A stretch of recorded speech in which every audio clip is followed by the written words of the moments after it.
Online business start করি তখন আমি আমার ফ্যামিলিকে না জানিয়ে শুরু করেছি। হ্যাঁ, নমস্কার সবাইকে, আমি দীপান্বিতা বাচস্পতি। তোমরা ঠিকই শুনেছ, আমি যখন কাজটা শুরু করি অনলাইনে তখন আমি আমার ফ্যামিলির কাউকে জানাইনি। তার কারণ তোমরা দেখবে অনেকে কাজটার সম্বন্ধে ভালো করে না জেনে অনেক জাজমেন্টাল হয়ে পড়ে, অনেক মন্তব্য করে ফেলেন, অনেকে ফেকও ভাবতে পারে। তার জন্য আমি আমার ফ্যামিলিকে না জানিয়ে নিজের তাগিদে কাজটা শুরু করেছিলাম।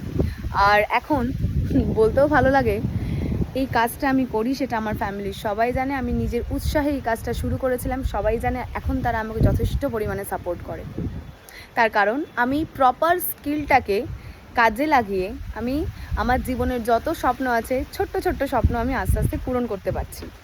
তার জন্য তোমরাও যদি চাও নিজেদের ছোট্ট ছোট স্বপ্নগুলোকে পূরণ করতে অথবা বড় বড় স্বপ্নকে পূরণ করতে, তাহলে অবশ্যই আমাকে কমেন্ট করো স্কিল বলে।